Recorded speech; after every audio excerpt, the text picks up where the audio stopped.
dan Zulhijjah. Faman farada fihinnal hajja, barang siapa yang sudah menetapkan niatnya untuk melaksanakan ibadah haji, maka Allah berpesan kepada orang-orang ini. Kata Allah, pertama, wala fusuq, jangan berbuat fasik, berbuat dosa.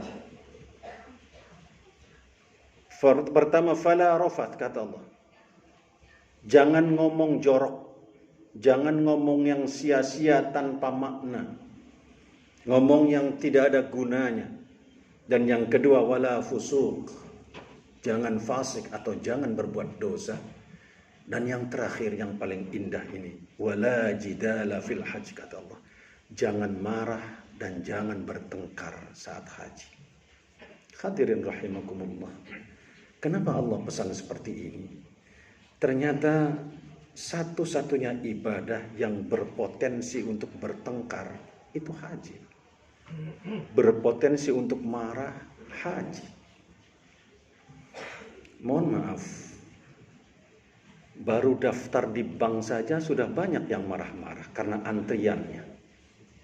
Apalagi sekarang ketika sudah diputuskan jumlah jamaah haji hanya 1.000 orang, kemudian rentang semakin panjang, orang kemudian marah dan menghujat yang lain, atau dengan kalimat-kalimat yang tidak ada faedah. Banyak sekali ucapan-ucapan yang kemudian bernada marah terhadap orang lain hanya karena ibadah haji. Bagaimana sesungguhnya ibadah haji? Itu digambarkan seorang ahli hadis dan dia juga adalah seorang sufi, Ibnul Mubarak. Ketika beliau melaksanakan ibadah haji, di tengah-tengah pelaksanaan ibadah haji itu Ibnul Mubarak kemudian istirahat dan tertidur di Masjidil Haram. Ketika tidur itulah Ibnul Mubarak bermimpi ada 2 malaikat yang turun untuk mencatat dan melihat jumlah jamaah haji. Malaikat yang satu bertanya, berapa jumlah semua jamaah haji? Oleh malaikat yang satu yang dijawab, ada 600.000 orang. Dari 600 itu berapa orang yang diterima? Satu pun tidak ada yang diterima. Kecuali ada 1 orang yang justru dia tidak sampai di Mekah ini, yang hajinya diterima oleh Allah Subhanahu wa ta'ala. Ibnul Mubarak justru terkaget dengan orang yang tidak berangkat haji itu. Akhirnya terbangun. Ternyata dia dari negeri Basrah. Ibnul Mubarak kemudian mengejar di mana alamat orang itu dan ditemukan alamat orang itu. Ternyata orang itu ada di rumahnya dan kemudian Ibnul Mubarak bertanya, apa yang menyebabkan engkau hajinya diterima oleh Allah Subhanahu wa ta'ala? Orang tadi bercerita, sudah 30 tahun yang lalu saya menetapkan niatnya untuk melaksanakan ibadah haji. Maka setiap hari saya sisihkan uang penghasilan saya tabung dan selalu saya niatkan untuk ibadah haji. Setelah cukup biaya itu untuk melaksanakan ibadah haji, kemudian saya niatkan untuk melaksanakan ibadah haji dan saya pamit dengan tetangga-tetangga. Tapi justru tetangga-tetangga malah ikut bersama-sama untuk berangkat ibadah haji.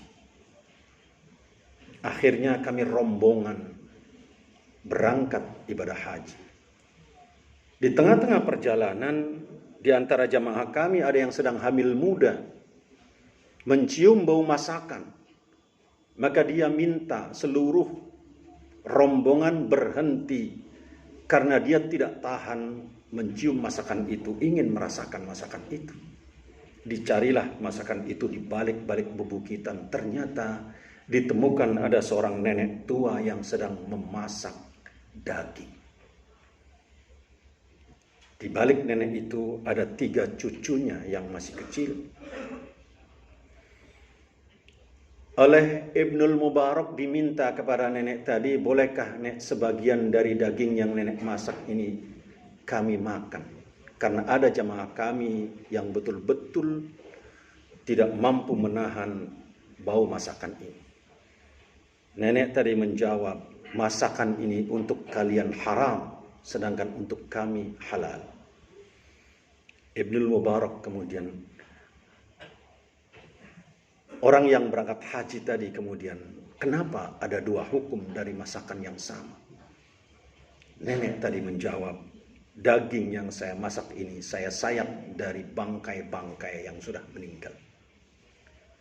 Tidak ada lagi makanan yang kami makan, maka demi mempertahankan nyawa kami dan cucu-cucu kami memasak dari daging bangkai-bangkai itu. Maka untuk kalian haram, untuk kami halal.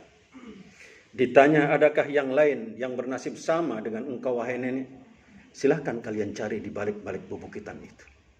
Ternyata kampung itu kampung yang dilanda wabah penyakit dan kemudian banyak yang meninggal, banyak yang sedang nazah.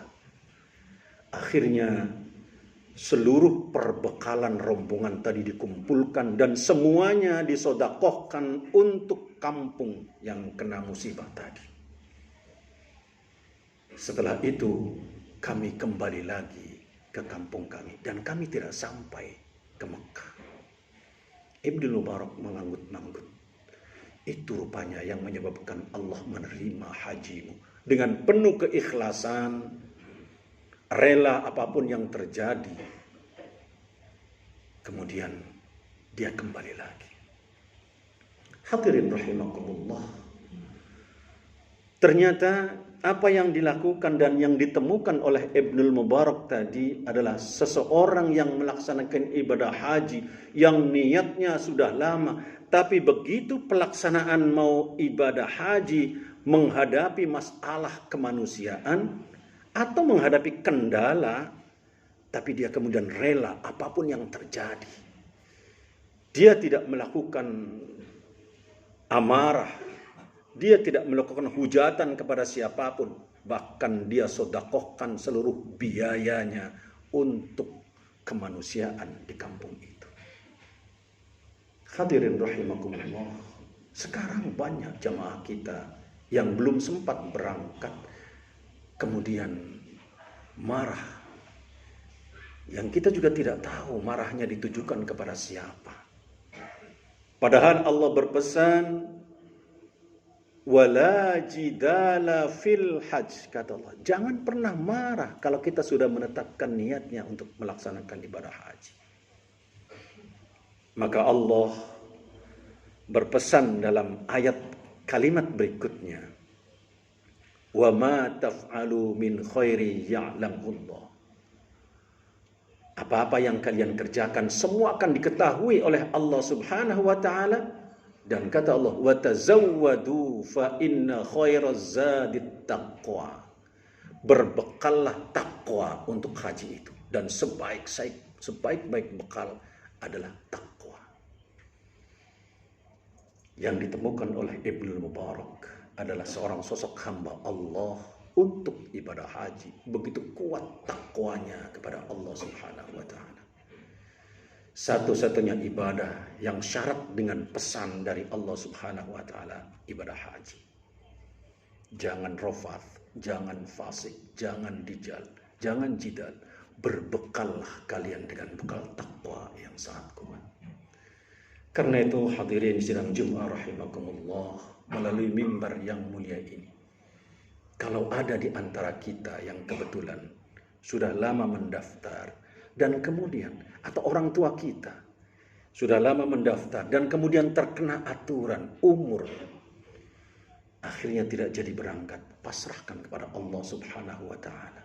Semoga Allah sudah mencatat orang tua kita yang sudah lanjut usia itu, dan kemudian niatnya diterima oleh Allah Subhanahu wa ta'ala, dan dia mendapatkan haji yang mabrur. Begitu juga kita. Hindari sikap marah, ucapan-ucapan yang tidak ada faedah ketika kita sudah menetapkan niatnya untuk melaksanakan ibadah haji. wa tazawwadu fa inna khairaz zadit taqwa. Berbekallah, kata Allah, sebaik-baik bekal adalah takwa. Wattaquni ya ulil albab, dan bertakwalah kepadaku wahai hamba-hamba Allah yang berfikir. Hadirin rahimakumullah, sekali lagi, mari kalau kita sudah niat untuk haji mulai sekarang, kendalikan ucapan kita, jangan sampai sia-sia. Kendalikan seluruh anggota tubuh kita, lidah kita, hati kita, pikiran kita dari hal-hal yang tidak baik. Dan kemudian kendalikan nafsu kita, jangan sampai kita terpancing amarah dari siapapun atau pancingan dari manapun. Semoga Allah Subhanahu wa Ta'ala senantiasa membimbing kita semua untuk bisa menunaikan ibadah haji meskipun kita baru niat, baru nabung. Mudah-mudahan Allah